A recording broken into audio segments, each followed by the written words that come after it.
Good morning, everyone, again. Hope you have a nice rest from a very long day yesterday.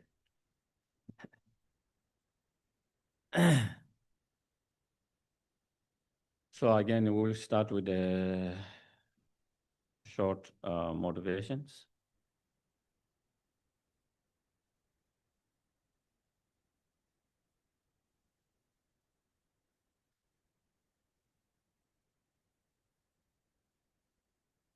Set up yourself in a right posture.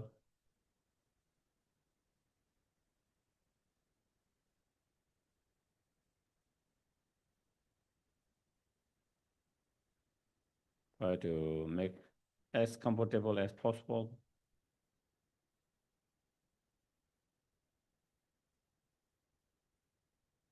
And feel the weight of your body on cushion.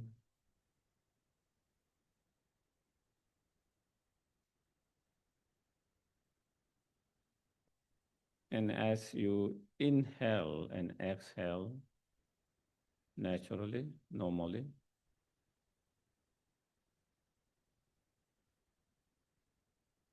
observe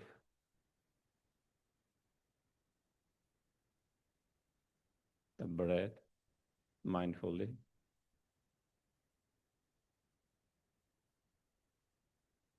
And try to be aware of what you observe.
Once our mind is settled down and quiet, then we can try to contemplate that even we do not remember and recognize now, but all sentient beings have been our most kind mother.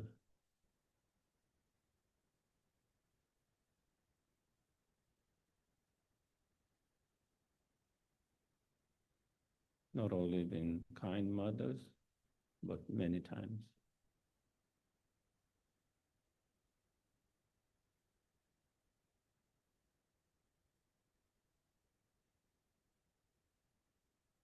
And each time when they were kind mother, they show us with so much kindness, love, care.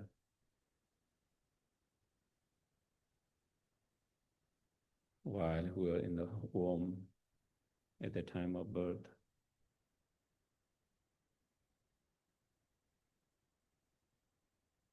As she nurtured us, especially when we are very vulnerable, depending on others to do everything.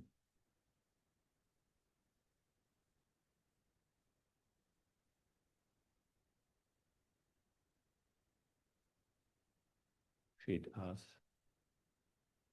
taught us how to teach, how to eat, how to walk, everything.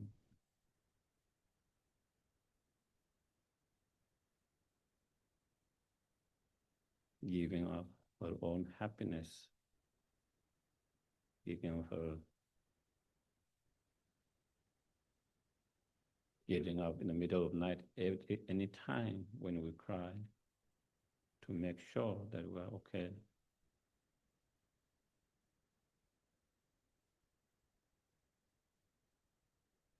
The willingness to put the child in the dry and her to stay in the wet if it is necessary.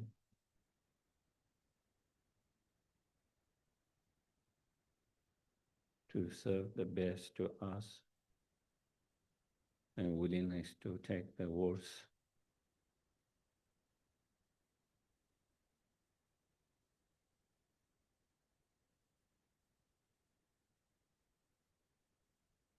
Sacrificing her own ambitious goal, happiness, to take care of us.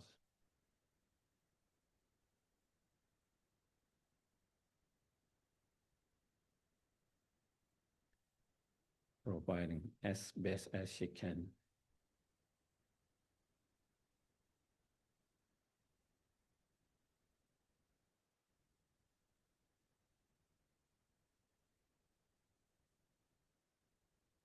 And now, these most kind Mother Sentient beings, even though they do not wish suffering, they are experiencing a lot of suffering.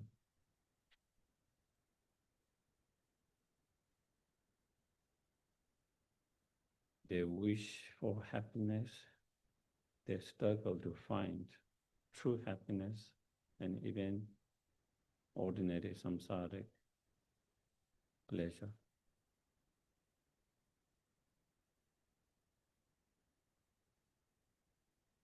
Lost and confused.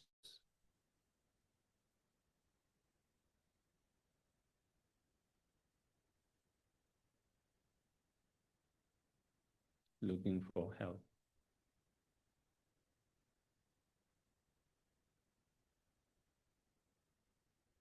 So it is our time now, especially when we have this precious human life, meet the Dharma, know the Dharma a little bit. We have the best opportunity to repay the kindness now.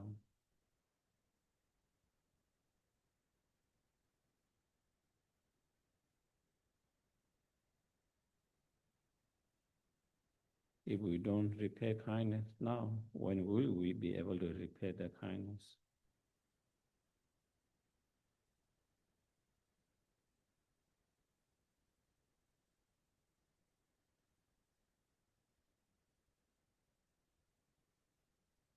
If we are born in a hell realm, hungry ghost, the suffering is too intense for us to be able to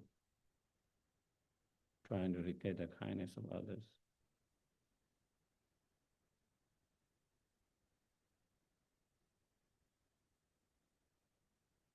As an animal, we don't understand, even we understand how much we can repay the kindness limited.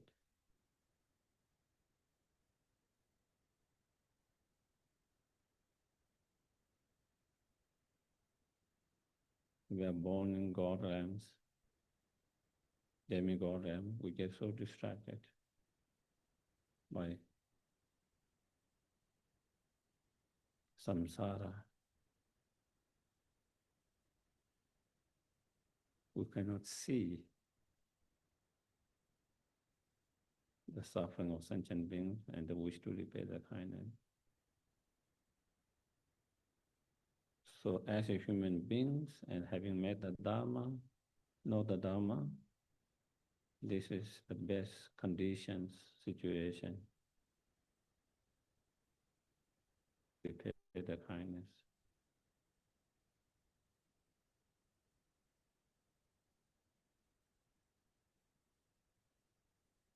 Feel strong. If I don't repay kindness now, when will I be able to repay the kindness?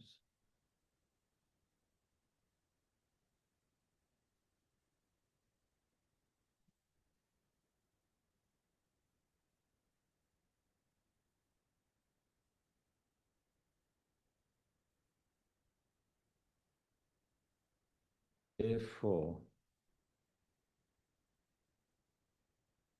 how wonderful it will be if these most kind mother sentient beings are free from suffering and the cause of suffering.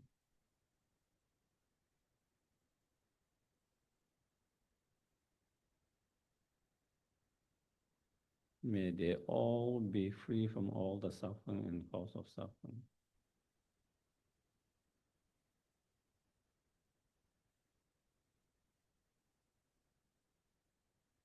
I myself will free them from the suffering and cause of suffering.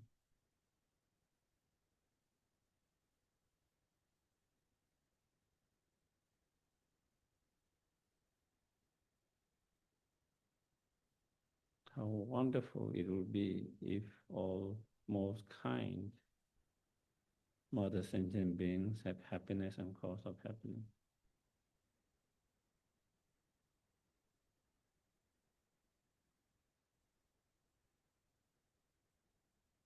May they all have happiness and causes of happiness.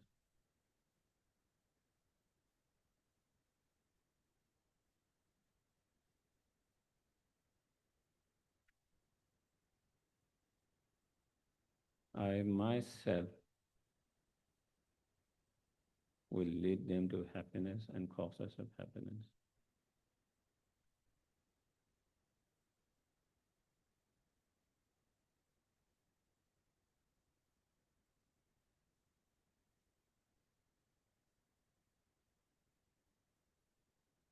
Not only free them from suffering and cause of suffering, but free them from the suffering and cause of suffering permanently.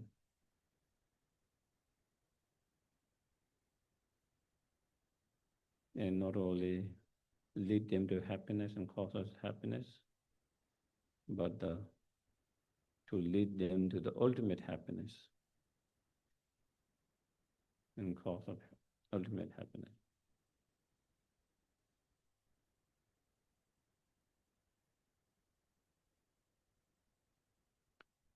In order to do that, I must achieve my highest potential, the fully awakened state, as soon as possible.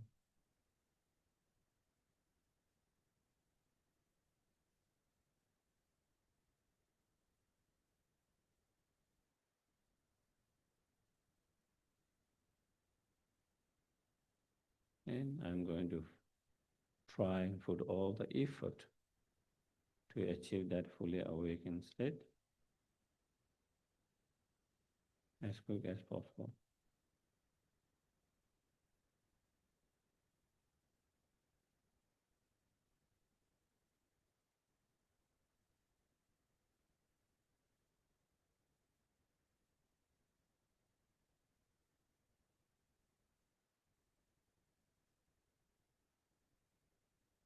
And in order to achieve that fully awakened state, I must both the path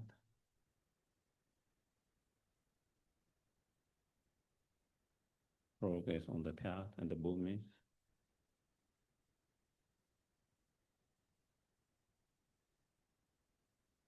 And for that, I must generate the Bodhicitta mind and the wisdom realizing emptiness.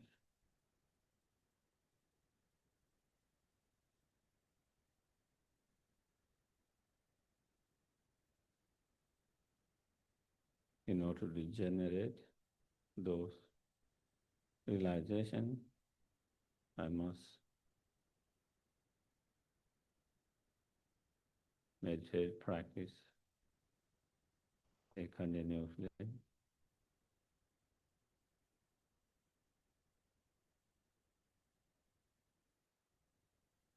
For that, I need to be reminded of those practices all the time. Therefore, I'm going to listen,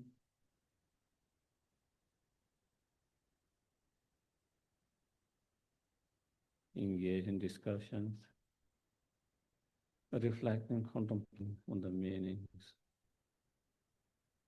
of those teachings.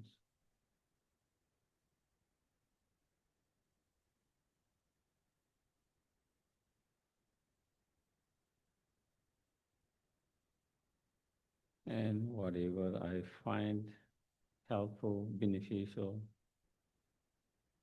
I will try to integrate as much as possible in my everyday life.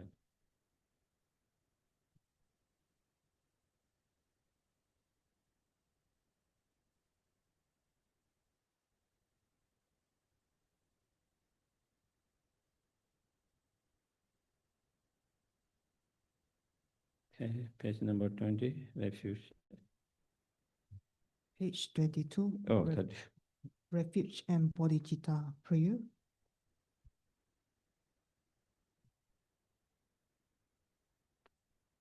Sangye Chudam Songki Chunam La Chanchu Padu Dani Kyasu Che Dagi Chunyen Gibe Sonam Ki Trola Benchin Sangye Drupar Sho Sangye Chudam Songki Chunam La Chanchu Padu Dani Kyasu Che Dagi Chunyen Gibe Sonam Ki Trola Benchin Sangye Drupar Sho Sangye Chudam Songki Chunam La Chanchu Padu Dani Gyapsu Chi Dangi Chunyen Gibe Sonam Ki Trola Benchin Sangye Drupar Sho.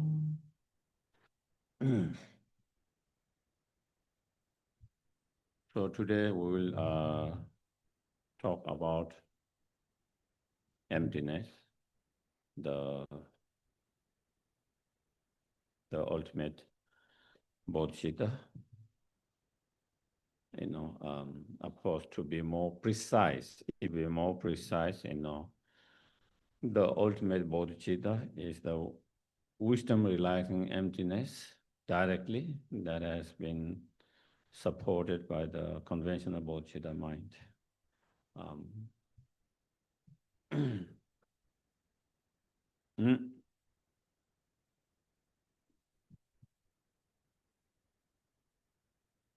So, in understanding the emptiness,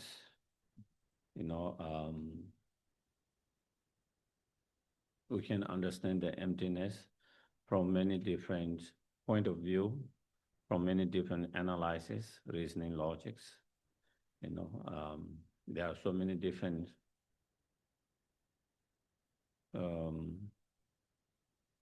way of analyzing. It is,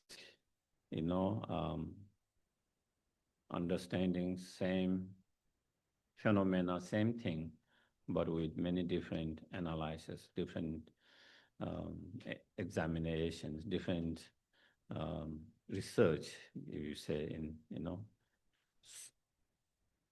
and you find those different reasoning logics in those Nagarjuna's and Indian great masters' writings. And during have time to go through all of them, and also some of them, in order to understand it well, how that reason works, how that logic works, you need to have also some understanding some of the different schools of the non-Buddhist and Buddhist school of thoughts. If you don't understand, if you don't have the foundation of that, some of the reason and logic that you find in Nagarjuna's writing, other writing, you wouldn't know how does that make sense, how does it works. So we'll try to keep a little bit more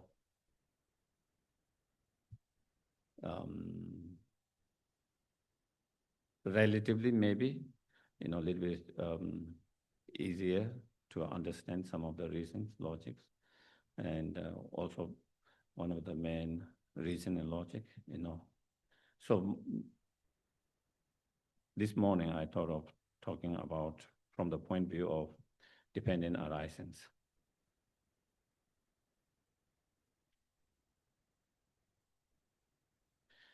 Dependent arisings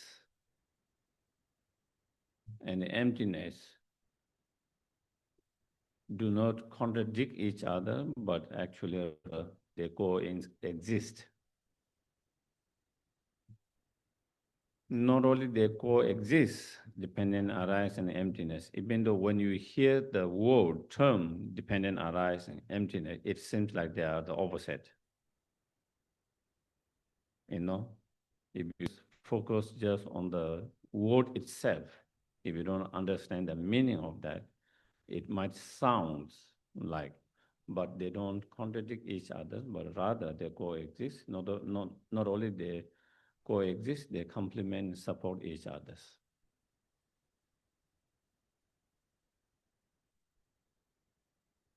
Not only they support, complement each others, everything is empty because it's dependent arising. Everything is dependent arising because everything is empty.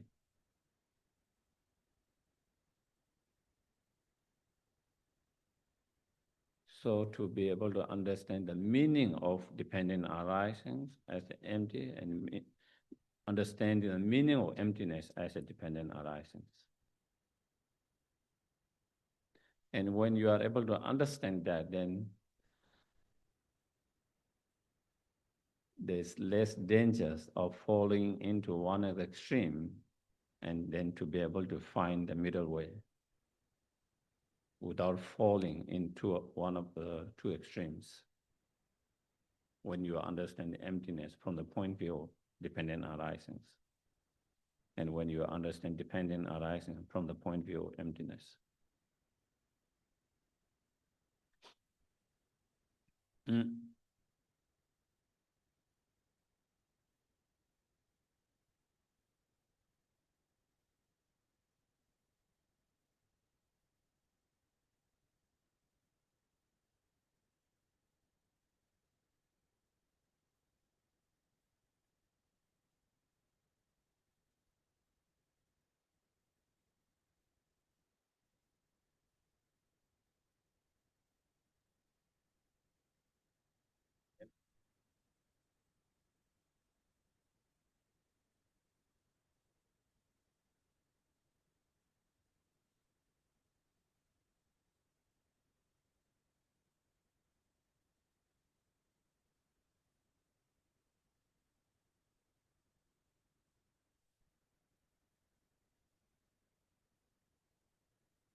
Okay.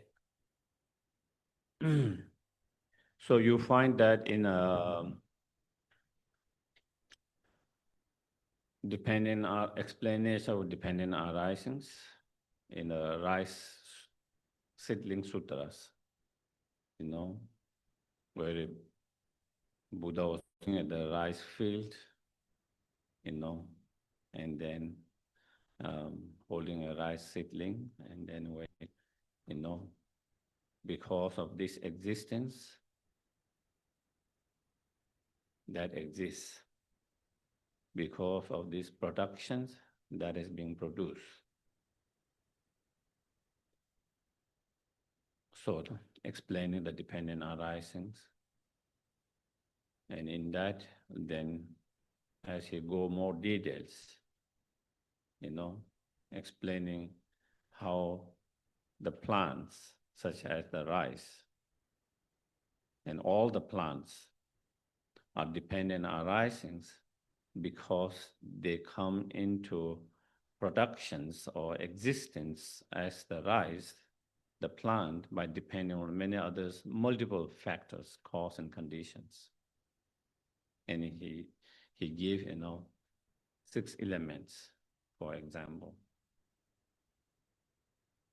Of course, you need the rice seed to grow the rice. So that will be one cause. But it is not only the cause, many other multiple cause conditions. The soil, the earth elements, the water element, you need the moisture. You need the heat elements. You need the air elements. You need the space. If there's no space to grow, it cannot grow. And then Buddha also talked about the element of season, meaning, certain plants grow in certain seasons, due to certain conditions they need, even though all other elements are there, but still they cannot grow because of certain seasons. And that season, it comes with certain different conditions.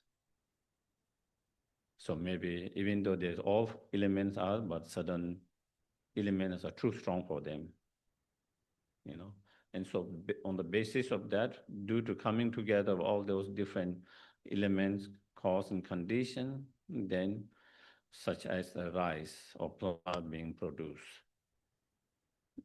The plant, the rice, and all the plants are dependent arising because they cannot come in the production or to existing or product without depending on all these cause and conditions. So not only it depends on cause and conditions, one thing we have to understand, it depends on multiple cause and conditions. And those multiple cause and conditions are almost all play important roles. The seed play very important roles. But not only the seed, also the soil play very important role. Not only the soil, but the water play important roles. So not only it depends on cause condition, but it depends on multiple cause and condition. Not only it depends on multiple cause and conditions, each of those cause and condition play very important role for production.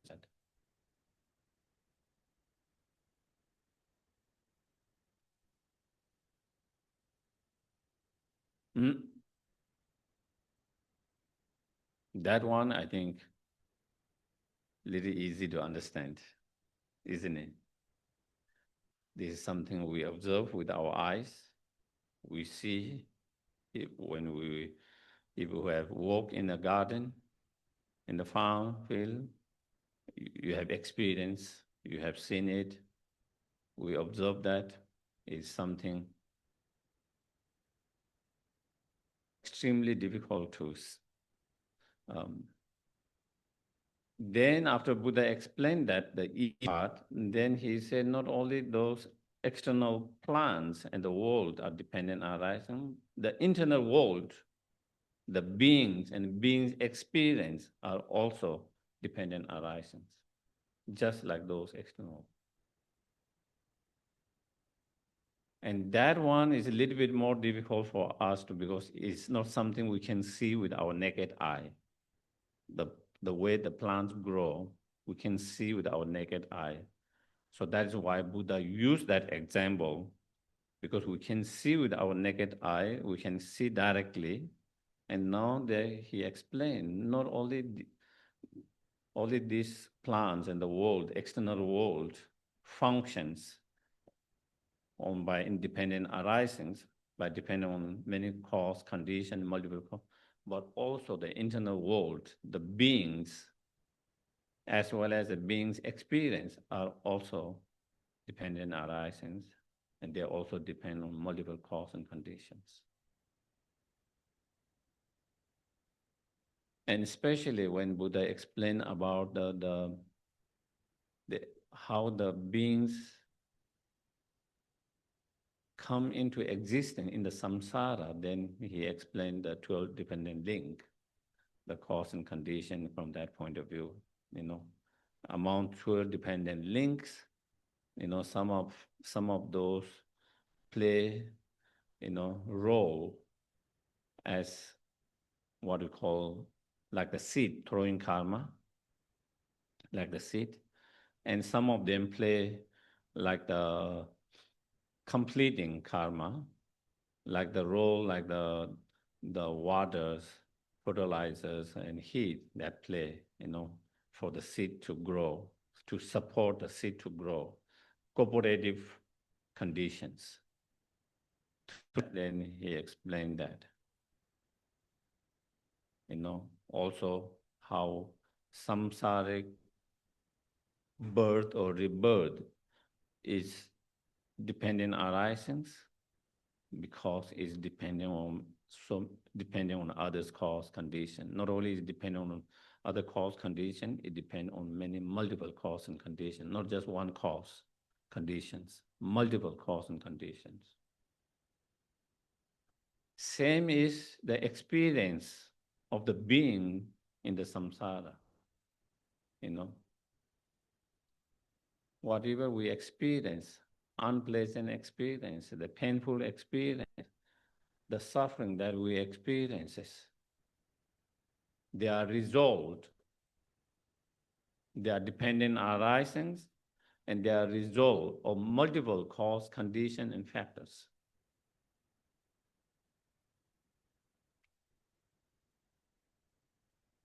Sometimes, due to not understanding that, then we tend to kind of point to one cause and blame the cause for everything. When there is multiple cause and condition that plays a role in experience. It depends on your previous karmic potentials. It depends on your state of mind in that, your own attitude, your perceptions, and then the external conditions. There are so many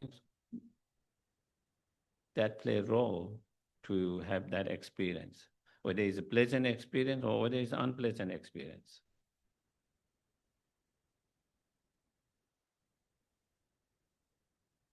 But a lot of time, something bad happens, we have bad experience, and we tend to point to one cause, even though there are multiple causes and conditions.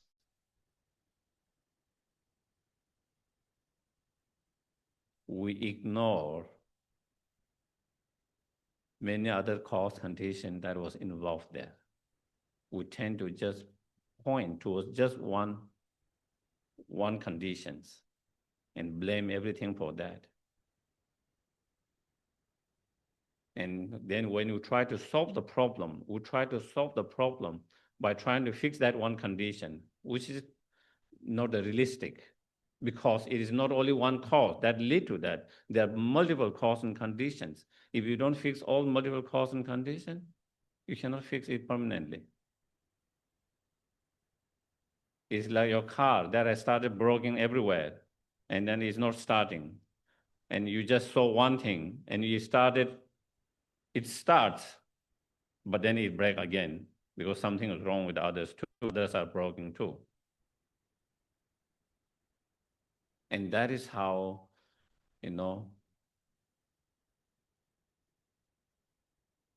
how the problems has not been solved, even after 1,000 years. The same problem exists. We are trying to solve those problems.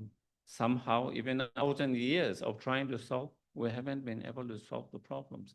A lot of time because we tend to see only one cause and trying to fix that by fixing that one cause when there is multiple causes and conditions. A lot of time we forget or ignore not only there is external cause and condition that contributes towards that experience, pleasant, unpleasant, good, bad experience, there's external conditions, whether it's another beings or is elements, external elements, they play a role, but that is only one cause and condition. There is much more there. Our karmic imprint role is also there. It's not only that. The karmic imprint of potential is also involved. Not only that, also it is a lot of time, what state of mind you are in that. If your mind is a good state, the pain will be less. The suffering will be less. The conflict can be less. The problem can be less. But when you are in not good state, your mind is not good state, and what happens, then problem become much more bigger problem. The pain become more strong, intense. Why? Because your state of mind is contributing towards that. Because your mind is not a good state.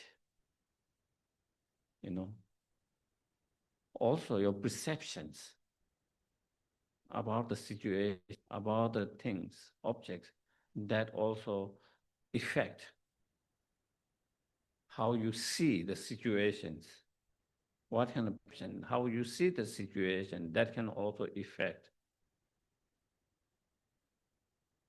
Even your mind is peaceful, but maybe you might see it, your perception is wrong, false, mistaken. And that also play a role to see things differently and then experience more pain and suffering on the basis of that.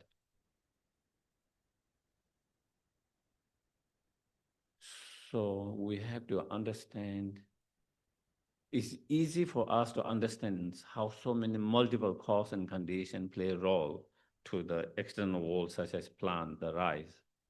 But it's much more harder to see same. Our experience are also similarly depend on multiple causes and conditions. Recognizing that, being aware of that, and paying attention to all that is important. So that means paying attention, of course, if the external conditions, whether it's someone or whether it's the environment is contributing towards that, we try to fix that too. But not only that, we try to take care of our karma too, because karma is also karmic imprints, potential involved there. Also, we try to take care of our mind, because our mind, state of mind also play a role in that.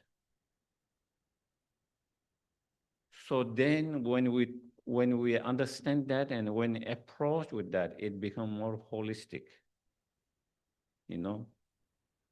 approach to understand the problem and to solve the problem for better result, better result. Otherwise we become very narrow. And also when we point to only one cause, let's say someone or condition playing the role, in that, is only one of the cause, only one of the, but then we blame, we point there, everything, then all your negative energies, all your anger is directed at one, in one direction. And when you direct all your negative energy in one direction, then the anger, whatever bad feeling you have become very intense and very strong. strong, intense.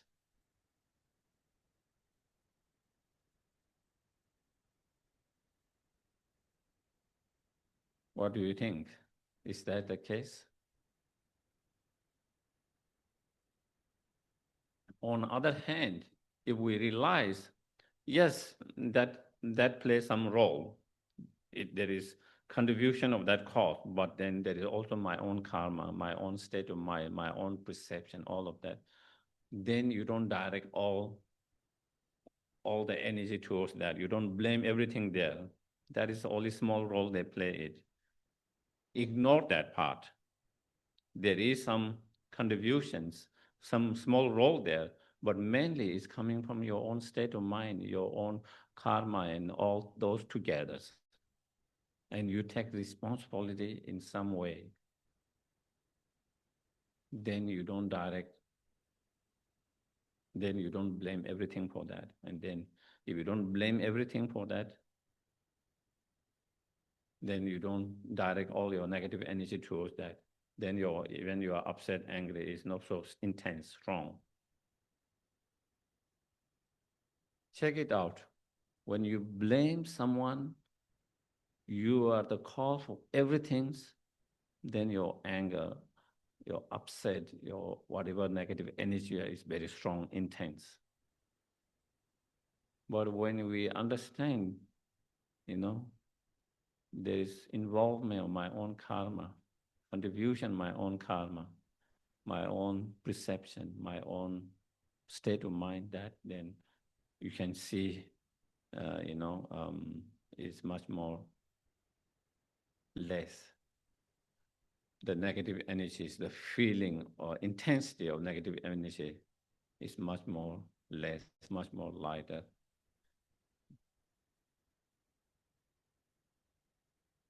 So dependent arisings. So all the phenomena are dependent arising, because all the conditioned phenomena depend on its previous cause and conditions. Okay.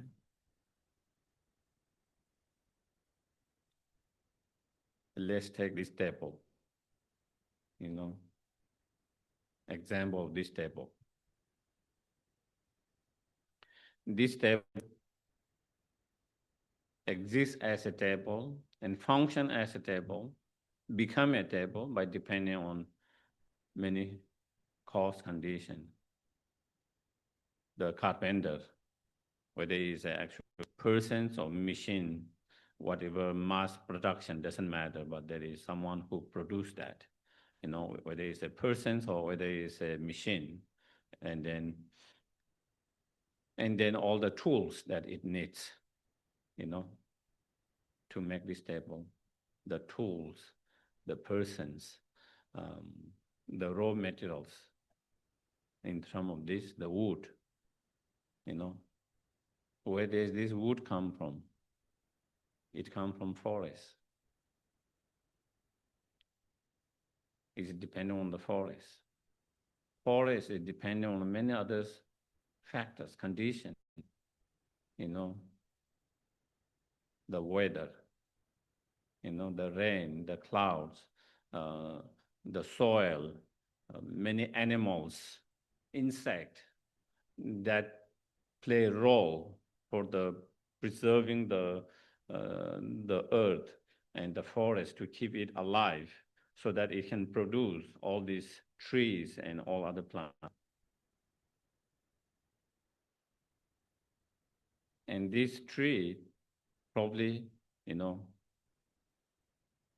planted by maybe the birds, eat something, fly over, poop the seed there, or the maybe wind blow the seed there, or human beings plant it.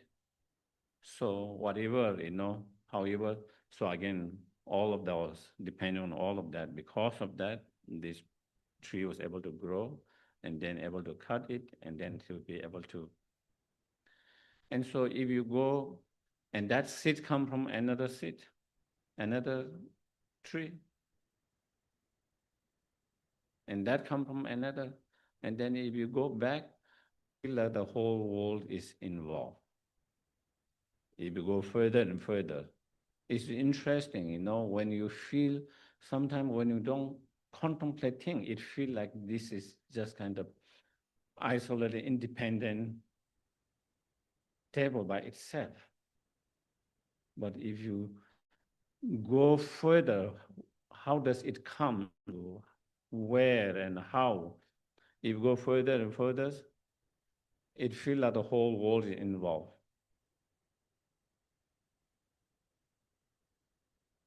And then we begin to see, it's almost like the whole world is in here.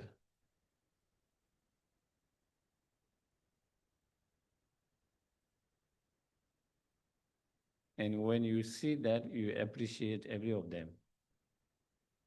At the moment, we don't appreciate a lot of things. There's no appreciation for that.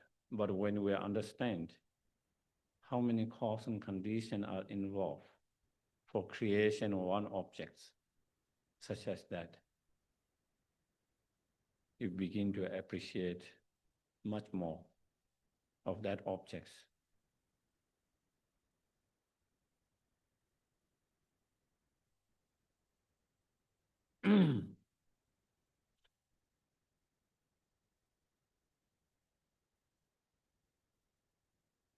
As some teacher says, when we think of dependent arisings of external object, whether we think of these flowers, whether we think of this book, whether we think of the tables, or all the cup, everything's here. If you see what they are made out of, how it come into existence, what are the cause and condition that are involved in that, all of that, then you see the whole world. You see with this, to be able to see this tree, when you see the forest, to see the cloud, to see the rain, to see the persons, to see everywhere. It's like, and when you see that, then you can see, just not one isolated, independent object, but as a rather interconnected the whole world, whole beings. At the moment, we just see as some kind of isolated one independent object, unable to see these objects is kind of interconnected with the bigger world.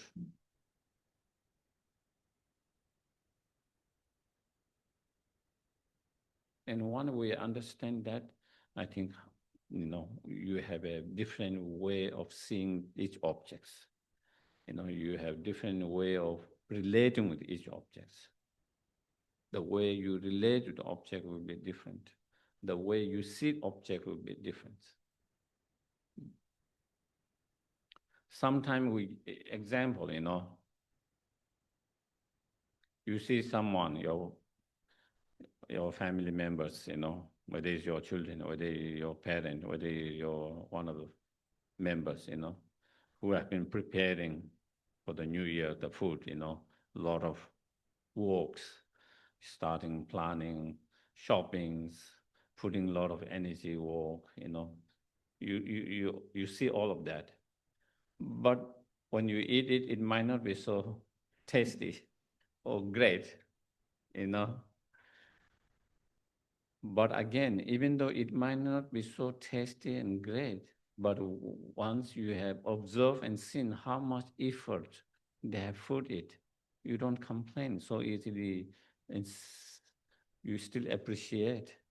It's not the best taste, but you can see the hard work, the care, the love that's been put there. From that perspective, you appreciate. Because you saw that, so therefore, even though it wasn't the best tasty, you still are grateful, appreciative, isn't it? If you don't see that all the hard work, then, something missing, too much spicy or too much salt, or this is missing, or this is too much uncooked. So we have all this complaint and being unhappy and dissatisfied and less appreciative, less grateful. That is what it is. It is our experience. Similar, that's how you see how we respond differently. Even though the taste not being the great taste in both ways is the same, but your response is different. On one, when you see all the hard work that has been put, and then when you don't see that, your the way you relate, the way you feel is a very different. And similarly, that is how when we see in our eyes and in all these objects in that way, how so much cause conditions, so many factors, multiple cause condition factors are involved to make that one object, as almost the whole world is being involved, as the whole world is in there, then, we will be able to appreciate more and also to be able to relate in a better way.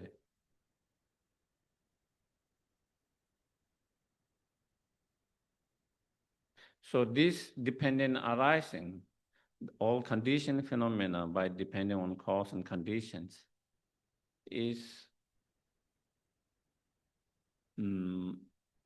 common understanding among all Buddhist school of thoughts. Okay, there are 4 Buddhist school of thoughts, and all 4 Buddhist school of thought have same understanding on this. They all says, or they all establish or proceed that all the conditioned phenomena or objects are dependent arising by depending on its conditions. That is,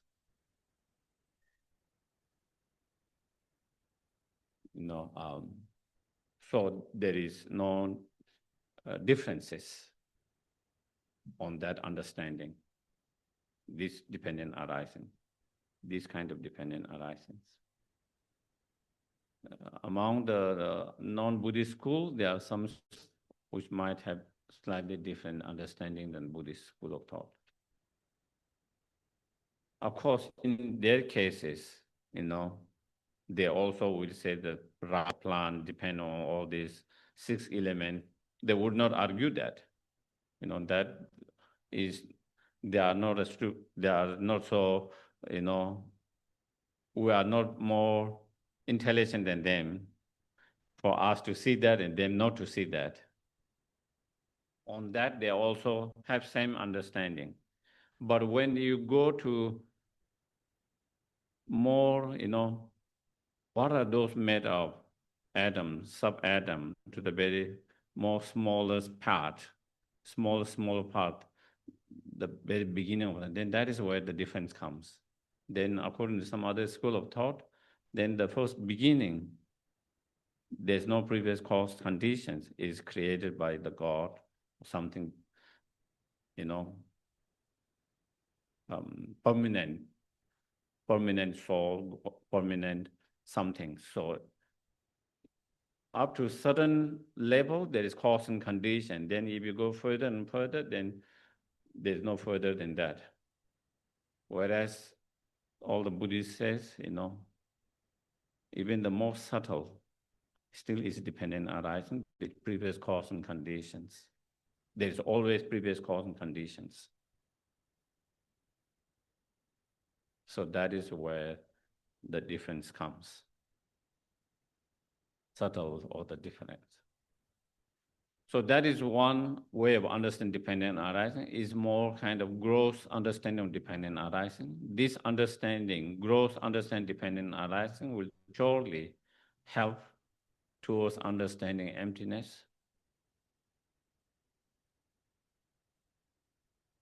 How things do not exist inherently, independently, because they are dependent arising by depending on its preceding cause condition. Definitely it will help us to lead closer to have correct understanding emptiness. But just understanding that all these objects are dependent arising on previous cause and condition, it's just that understanding itself is not understanding emptiness. That understanding, we have that understanding to some, maybe even to some extent.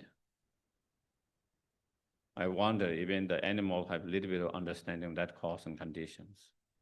They might not be able to use the term cause, effect, conditions, but they avoid some plants. Why? Because they know if they eat that, they're sick. They know if they touch that, they will get hurt. They see there's cause and effect. They see if I eat this plant, I will be cured of that illness, whatever they are dealing with, some illness. And they find cure within the plant. They look for plant, they eat that plant to cure themselves. Why? Because they identify this as a cause to cure the illness.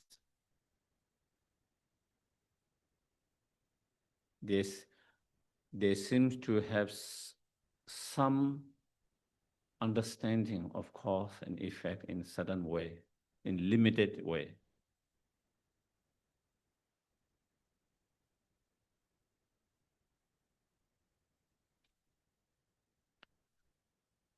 Then to have a more subtle understanding of dependent arising. Then there is a dependent arising, how all conditions, how all phenomena, how all objects are dependent arising because they are dependent on its parts. And that covers more objects. The previous dependent arising, depending on the previous cause and condition, doesn't cover the all phenomena. It only covers the impermanent phenomena. As everything is dependent arising because everything is dependent on its parts, cover the whole phenomena, permanent, impermanent, all phenomena.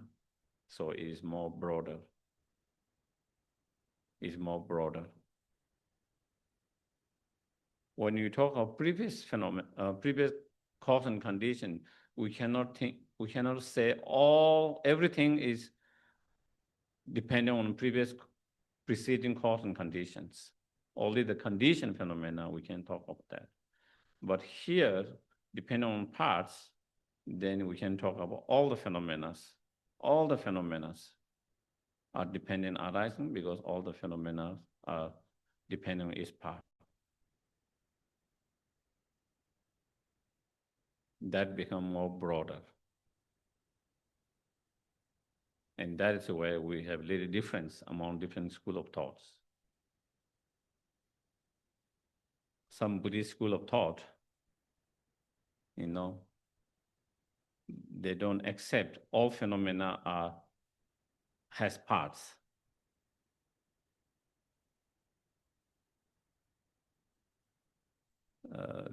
Especially these two schools, Babasika and Sotandrika,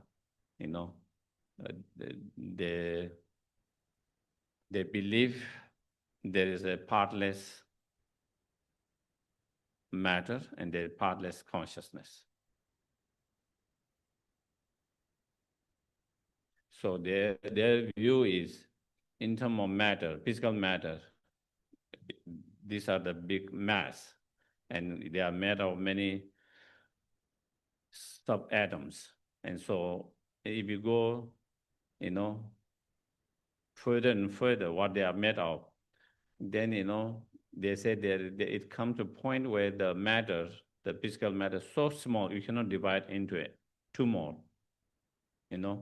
It's so small, you cannot divide into two anymore. Therefore, that is partless. And they say that is the ultimate, partless. I think that sounds a little bit like more modern, materialistic, also some understanding of that. That is the basis for the physical matters. That is the basis, the fundamental basis. That is where all the matter, physical matter, start from there. This. So they talk about that partless. It is partless because you cannot, it's so small, you cannot divide anymore into two. When you come to consciousness, of course, the consciousness cannot be divided physically, but it can be divided mentally. This, what you call, this,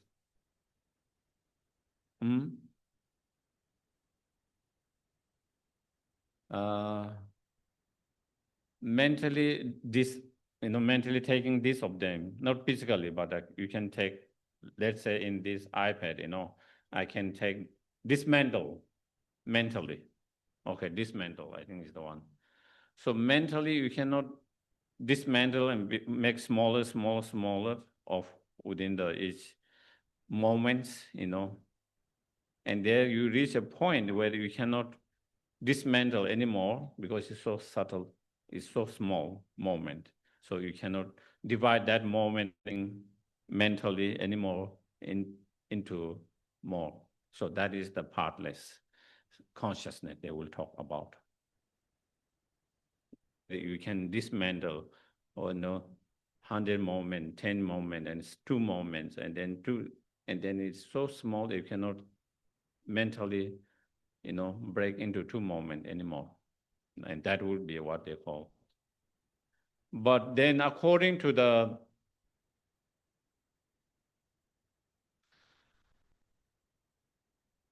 Mind Holy School and Middle Way School, then, they refute that. And they said, even it has parts. Even that is so small, you cannot break into 2, but still it has parts. Therefore, it is not partless.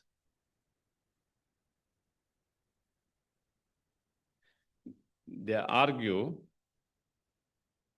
that is so small, you cannot divide into 2, but still it has the east side, west side, north side, south side, upper side, lower side.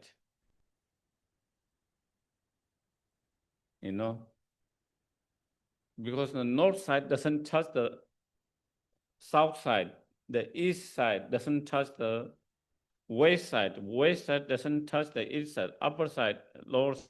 If it touch all, then it's like no matter how much you put each of those subatom max there, it will never become bigger and bigger.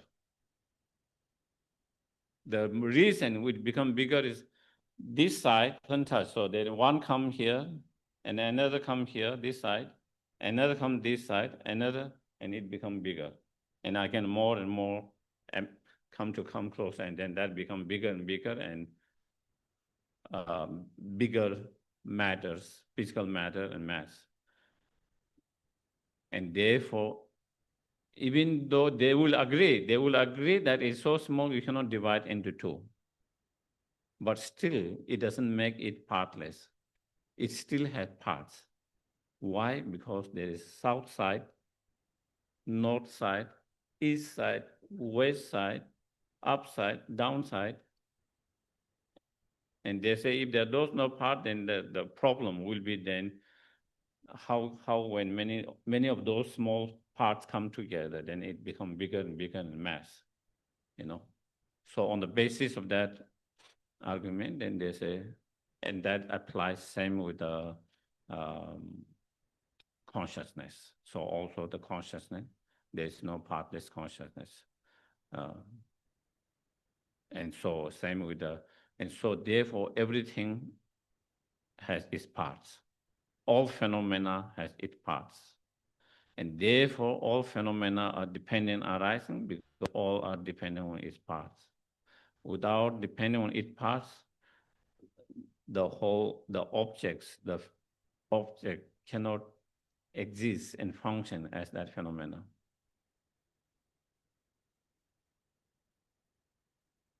If we take this table, if you take away the legs, the top, and the sides, then there's no more table.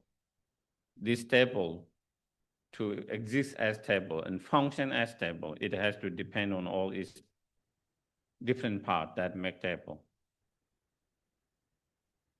The same will be this iPad, same will be the books. If you take every part that makes that books and function as a book, there's no more book. There is no more book that exists as a book, function as a book. There exists the book or function as a book by depending on all the different factors it makes each page, and put together and all of that, and many conditions. Same with the persons. Without depending on the parts, the self is made depending on its parts of aggregates. If you take your physical aggregate, your mental aggregate away, those 5 aggregate away, there's no self. The self can only exist by depending on those aggregates, the part that makes. So self is,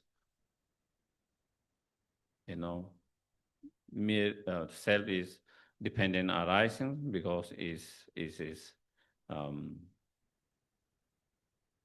depending on its parts. So can you see how this dependent arising by depending on its parts is broader. It include all the phenomena, while at the previous dependent arising only include within the conditioned phenomena, impermanent phenomena. And such as not impermanent, permanent objects. Some of the examples of permanent objects is, like for example, space, emptiness, and so forth. Even the emptiness, even the space has its parts. The south part of the space, the north, south, east, west, up. Even the space in this cup has its parts. Even a very small space, whatever, it has its parts. The south part, the north part of the space, the east part of the space, the west part of the space. So it's still dependent arising. Even though it doesn't have preceding cause and conditions like the plant has, this space is not produced by previous some cause conditions and then it come together and then it becomes space,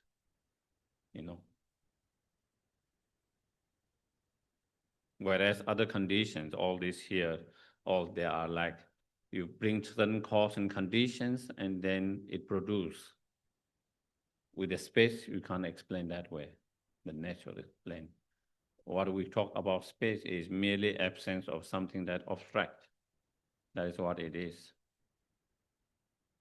And same emptiness doesn't have cause and conditions like all these others, the 6 elements and all of that make emptiness. But still emptiness is dependent arising because it depends on the objects. When you talk about the emptiness, we talk about emptiness of certain objects. And without the iPad, there is no emptiness of iPad.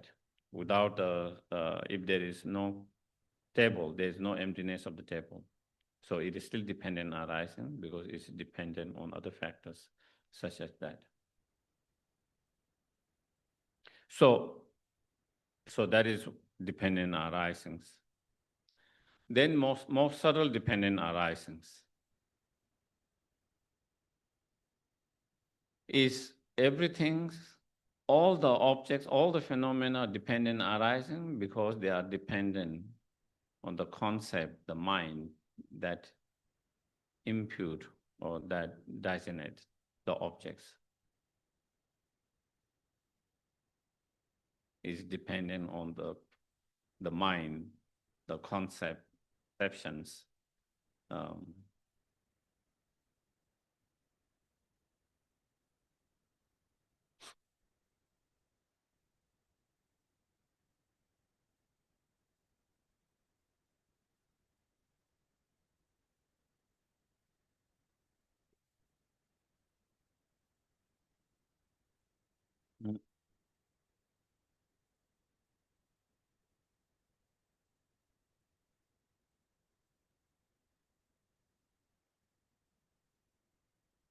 And that this dependent arisings more difficult to understand and challenging. And when we have understanding or realization, this subtle dependent arising, then that is where it says it equal understanding emptiness. Then you will have understanding emptiness. That means, how all the objects exist by depending on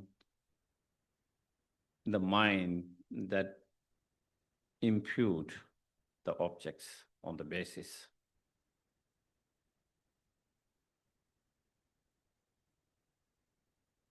So we can try to see if we can understand that a little bit. Just to give one example, let's take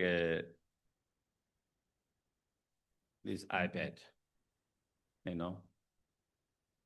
Someone comes with ideas to such objects where you can have all this, work on that, function this.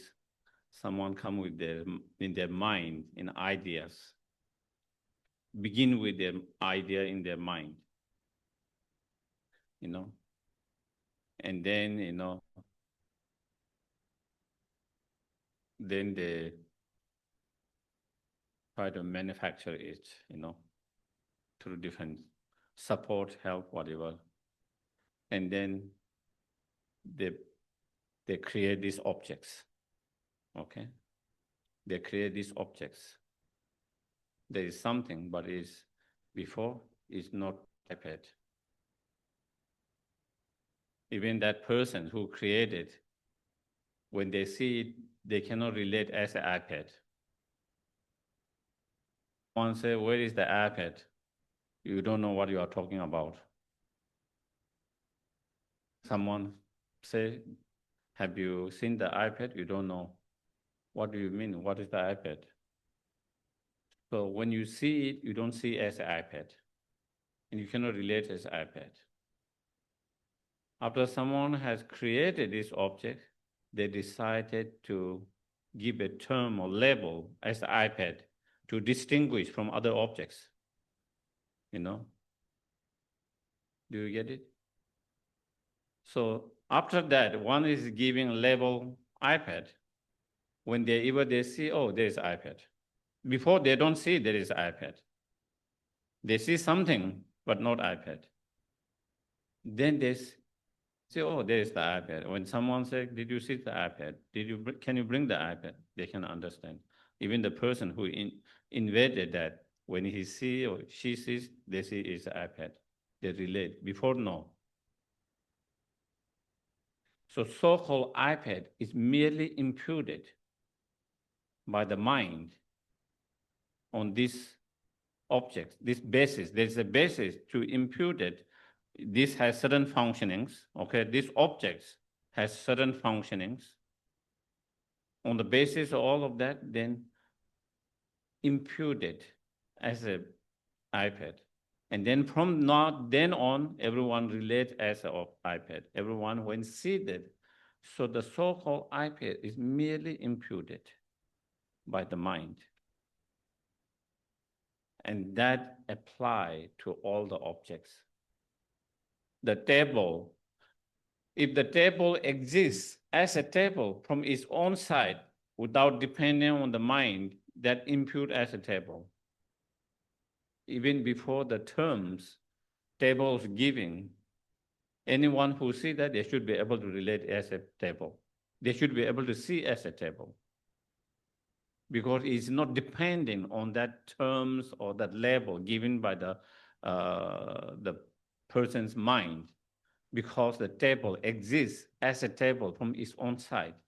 So therefore, even before someone give that label as a that should be able to function as a table and to relate as a table. And anyone who come in contact with that, they should be able to see as a table. But we don't see as a table before that. We don't see it as a table. Nobody sees it as a table before the term is given. Even the person who invented, even they don't see as a table. They see some objects, but they don't see as a table. And then this, oh, I'm going to call this new objects table. You know, with that mind, they give the label table. From then, that person, whenever he sees that, oh, there's table, or table is broken, table seems to be a little crooked, now they can relate as a table. But not before that. And that is the case for all the objects. All the objects, you know. And therefore, all the objects exist as that objects, as a table, by depending on that mind, that impute as a table.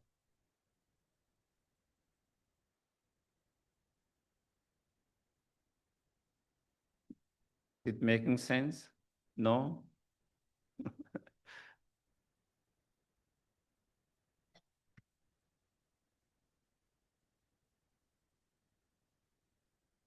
And then when it comes to Prasangika point of view, then, you know, the middle way Prasangika point of view, everything is dependent arising, not only dependent on, mutually dependent arisings.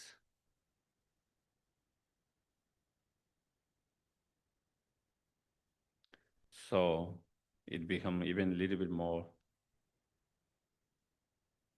There is subjects because there's objects. Without the object, there's no subjects. Wouldn't be subject if there's no objects. They exist arising in mutually.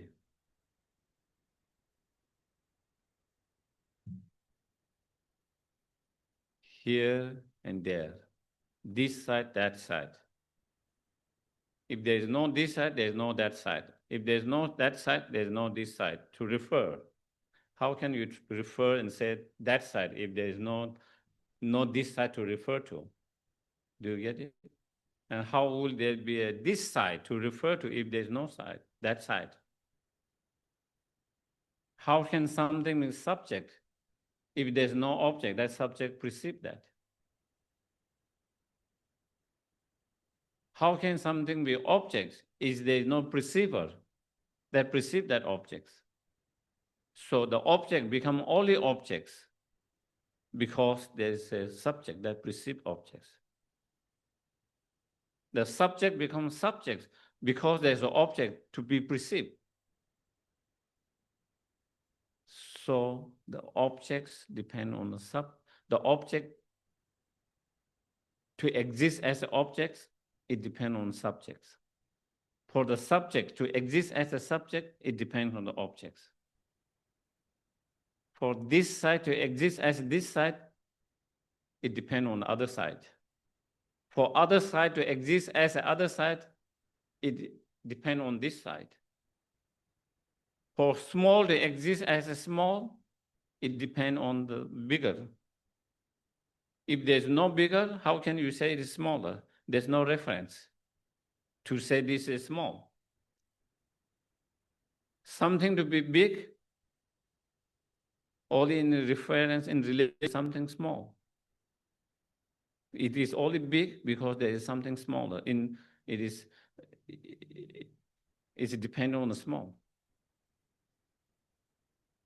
Pleasant, unpleasant, good, bad.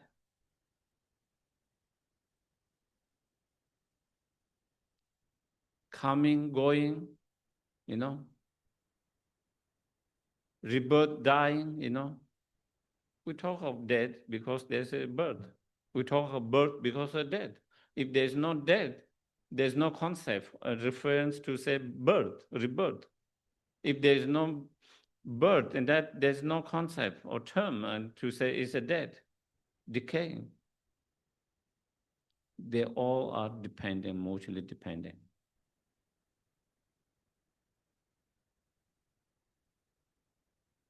Samsara nirvana. If there is no samsara, there's no term that we talk about nirvana. When we describe nirvana, what is nirvana? Nirvana is a state of mind that's free from all the delusions. So we are describing a mind that was delusion, now is free from that. And the mind that is not free from the delusion, which is the samsara.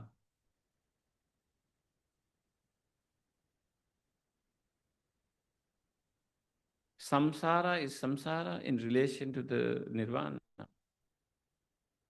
Diluted in relation to undiluted mind. If there is no undiluted mind, how can we talk about diluted, undiluted? Yeah?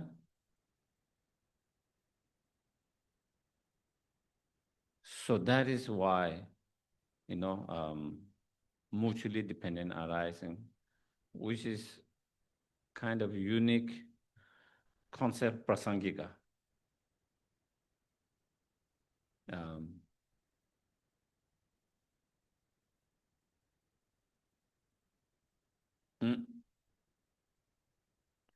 And therefore, in some other schools, to establish this cup to exist, how can you establish this cup exists? Then all the Buddhist school of thoughts, okay? Oh, this cup exists because there is a violet cognizers that perceive this cup, because there is a subject, violet cognizer that perceive this cup. That is how you can establish that this exists. So you need a violet cognizer that perceives that cup.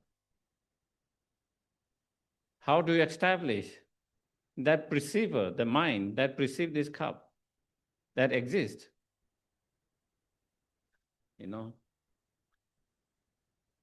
And then when it comes to that, then among some schools, they think, they have this idea of self-cognizers. In Tibetan, we call rangrik, because they think subject needs that mind that perceives this cup, violet cognizer. If it needs another violet cognizer to establish that exists, then you need another one. Then it becomes endless. If it becomes endless, then it becomes hard to establish this to begin with, this one. So therefore, there is that problem. If you have to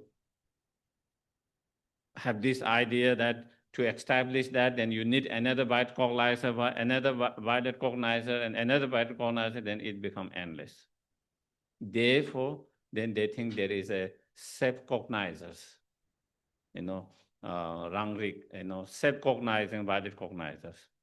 And it is that self-cognizer, violet cognizer, that perceive that mind, while the mind is perceiving that there is that self-cognizer is perceiving that mind simultaneously in that way.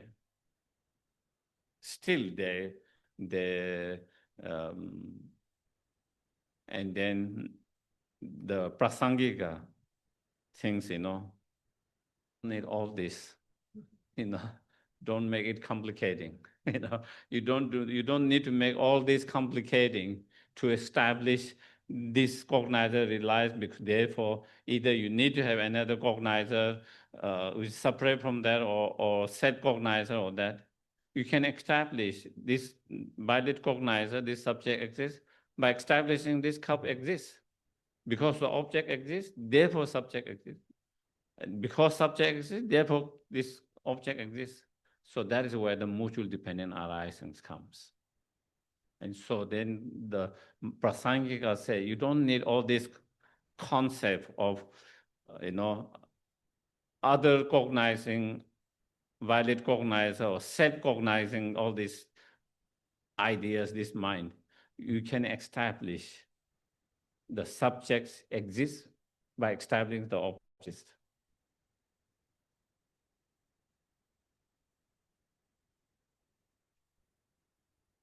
So that is why I was saying that is kind of unique of one of the uniqueness of the Prasangika, of that mutually dependent arisings, and therefore they don't feel the needs of this complicating concept of having to have either another mind that is cognizing or self-cognizing, valid cognizers. And so they said, you don't need to make it complicating with all these ideas, concept to establish that. Is by establishing the object exists, you can establish that the subject exists, right? Because of that widely mutually dependent arise. Okay. Okay, I think that is a lot to digest.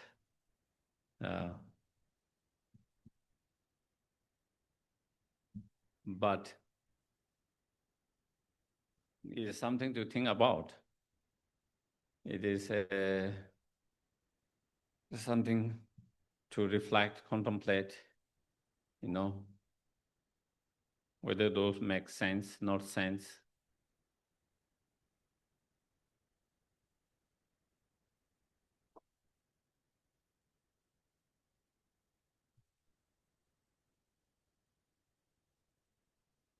No questions today.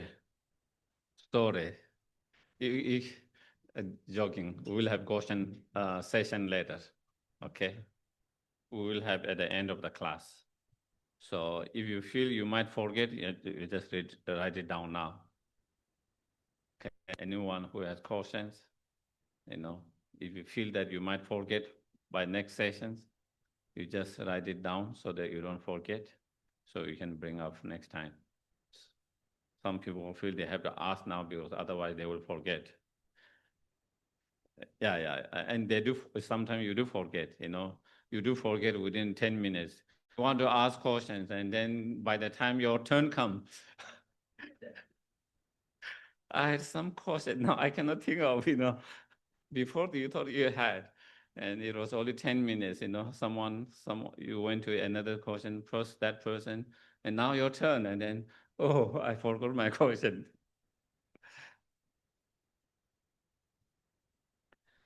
Okay, so again, we try to do see if we can do small meditations.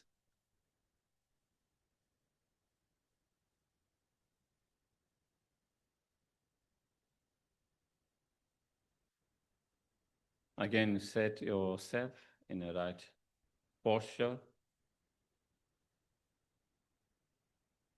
and then keep your attention with the breath.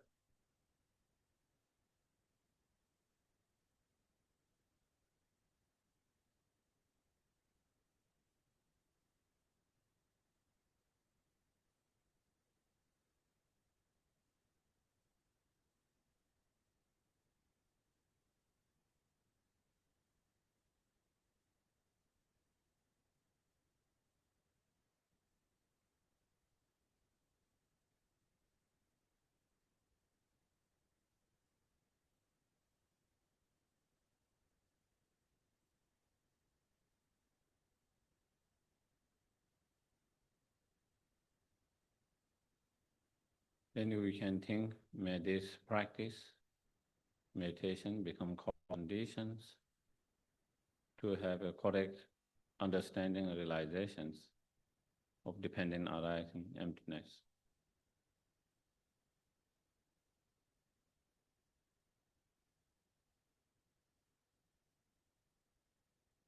It become cause and condition to achieve fully awakened state, so we can be health benefit to all sentient beings.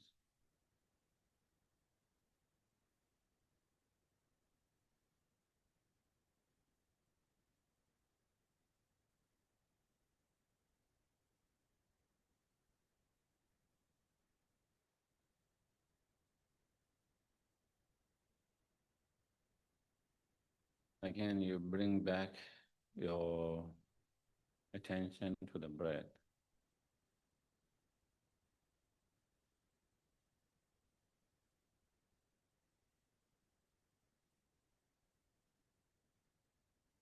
Then try to see how the self exists.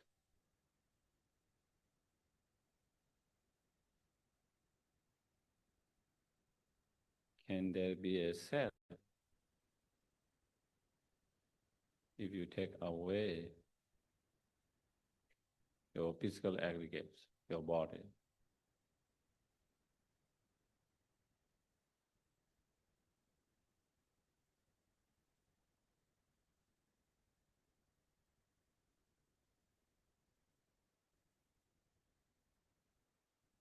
See whether the self is dependent on your physical aggregates.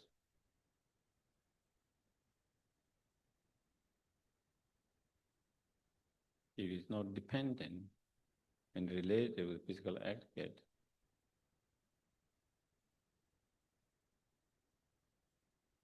when our body gets, we wouldn't be saying, I'm sick.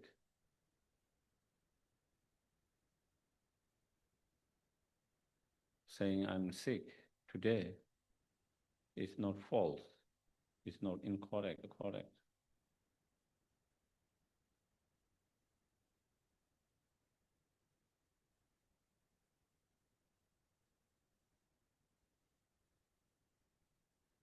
When our body get more slim, then we feel I'm feeling sleep. When our body get fat, then we say I'm getting fatter.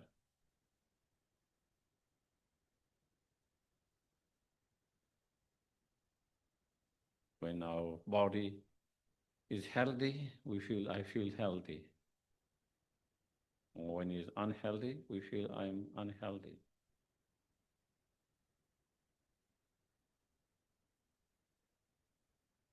And those statements are not a false.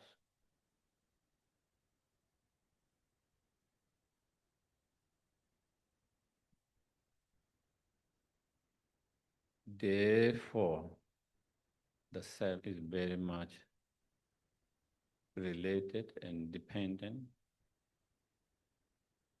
on body, physical aggregate is isolated and independent.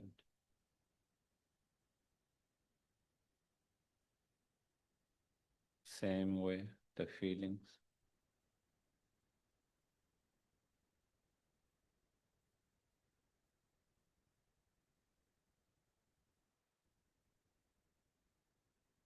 When I have pleasant feelings, then we feel I feel good. When you're unpleasant feeling, we say I'm not feeling well today, not happy.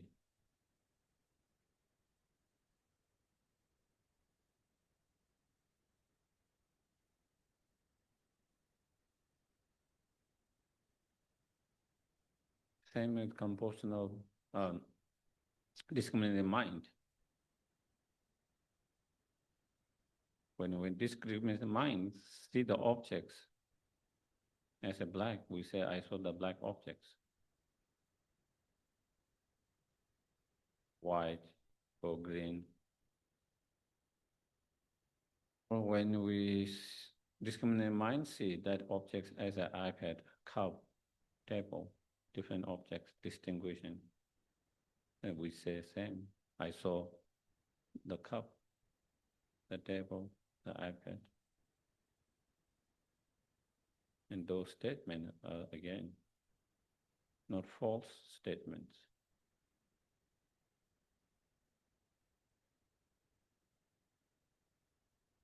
Same with compositional factors, such as our memories. When your memory mind remembers something, then we say, I remember the self, or I remember.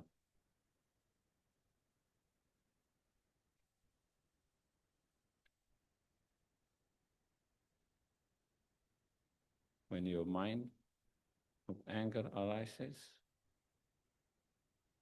then we say, I'm angry today.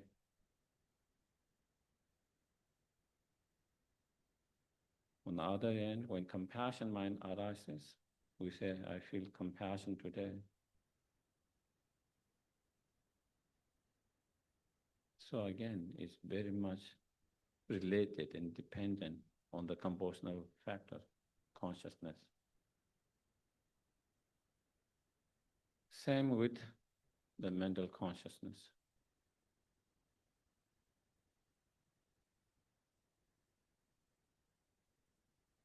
When we see with our direct perception, sense perceptions, then again, we see, I saw, I heard, I smell, I taste, I felt, and so forth.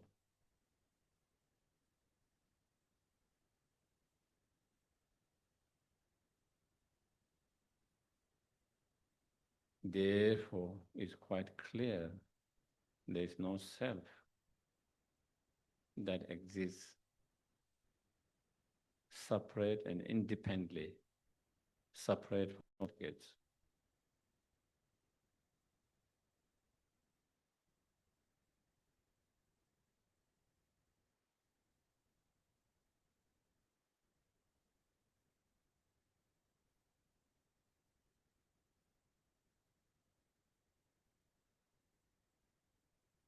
The self can exist and function as a self only in relation to depending on the aggregates.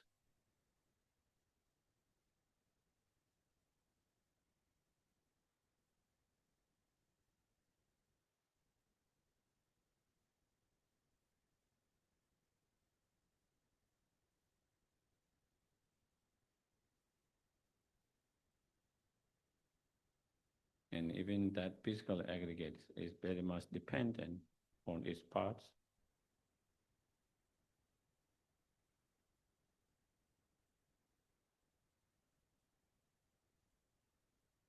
Which each of those parts are also dependent on their own other parts that make them.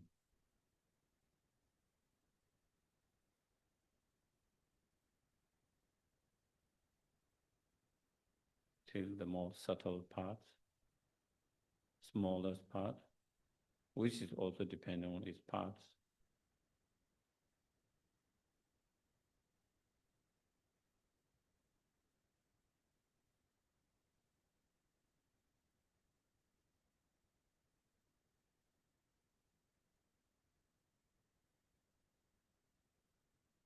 In the same way, each of those feeling, discriminating mind, compositional factors, consciousness, each of them are also very much dependent on their parts of their moments.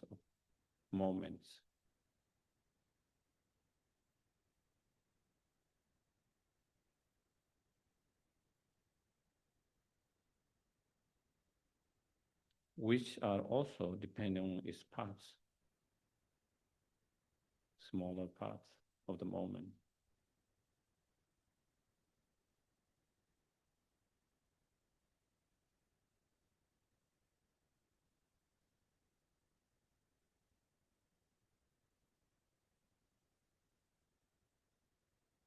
In the same way, all the phenomena are existing by depending on their part.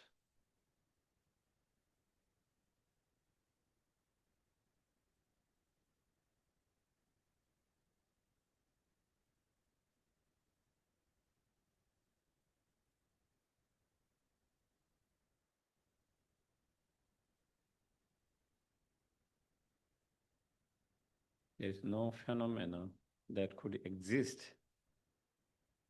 independently without depending on its part.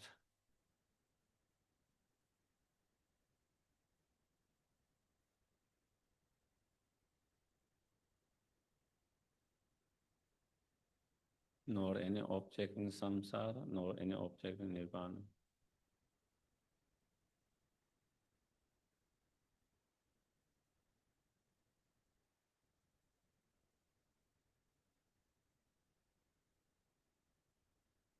Nor any physical matter, nor any consciousness. Gross to more subtle, all of them are dependent arising.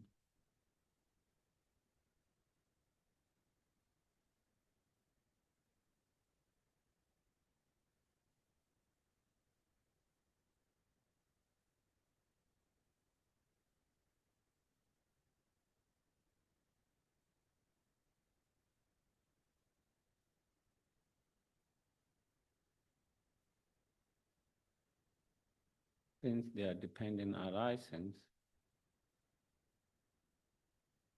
therefore they are empty of independent existence.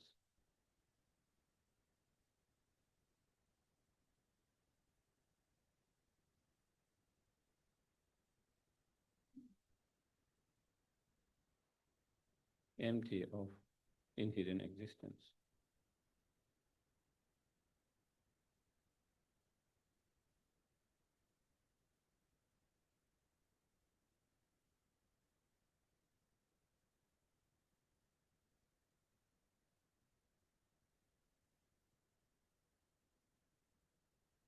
If something exists inherently or independently, it should be able to exist without depending on other factors, conditions at all by itself.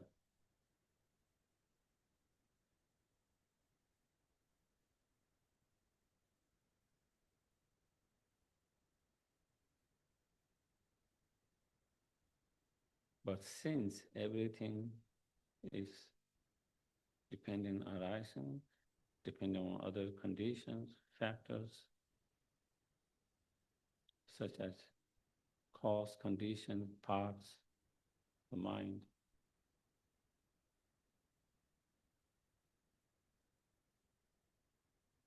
therefore, they are absolutely empty of inherent existence and independent existence.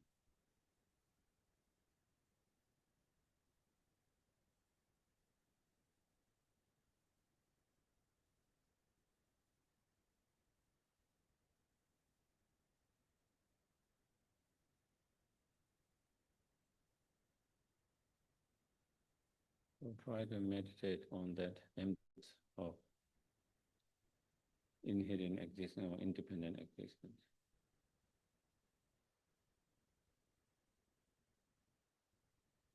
With total convictions.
While everything is empty of inherent existence and independent existence.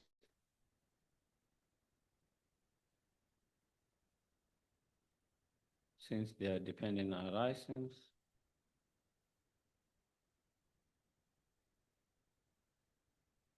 due to certain cause and conditions, result are produced.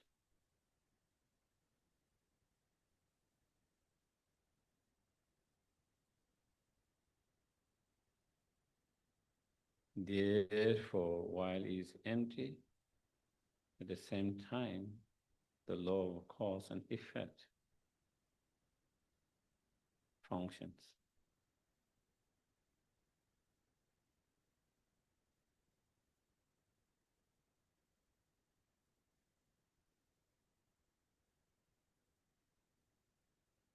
Even though they are empty, but since law of cause and effect functions, therefore, we should try to avoid those actions that bring pain, suffering to oneself and others.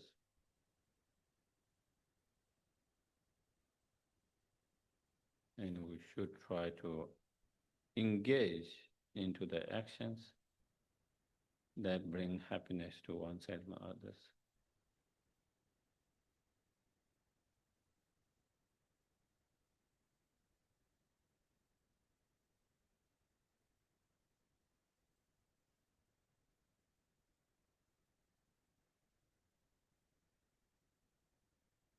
While there is the law of cause and effect,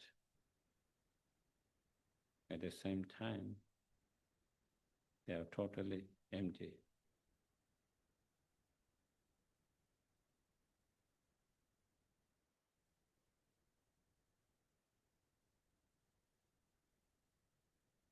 While it is empty, still there's appearance and functioning of law of cause and effect.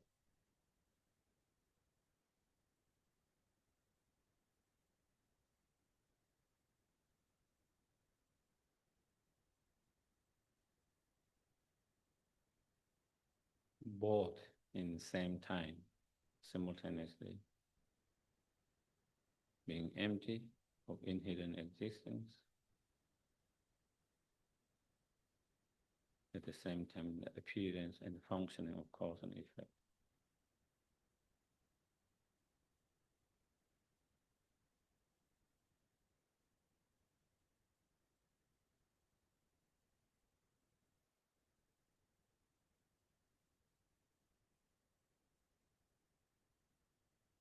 Then slowly we bring back our attention to the breath.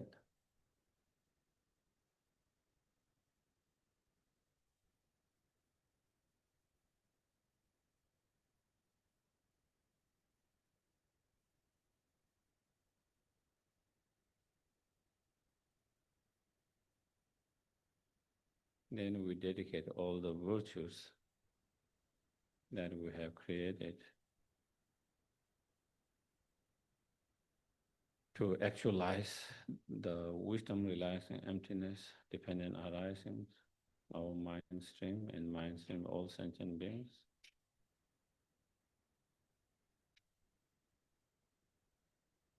And those who have already actualized, not to diminish, but increase more and more.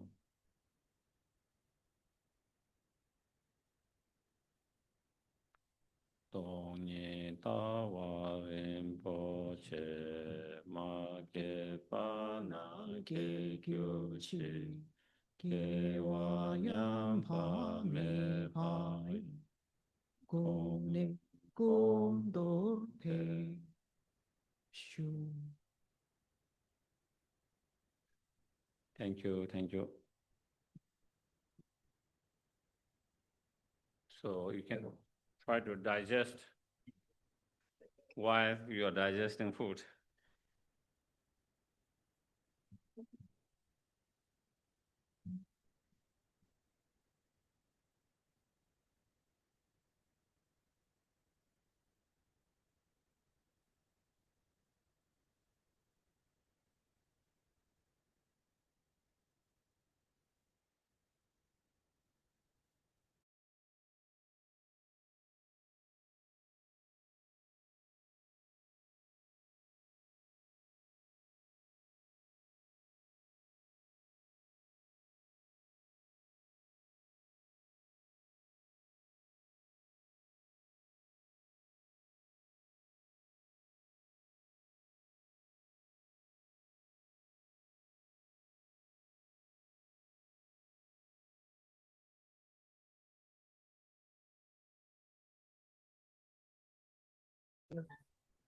So enjoy yourself. Put lunch outside. We start back at 2 o'clock. Small group discussion. Small group discussion at 1 o'clock.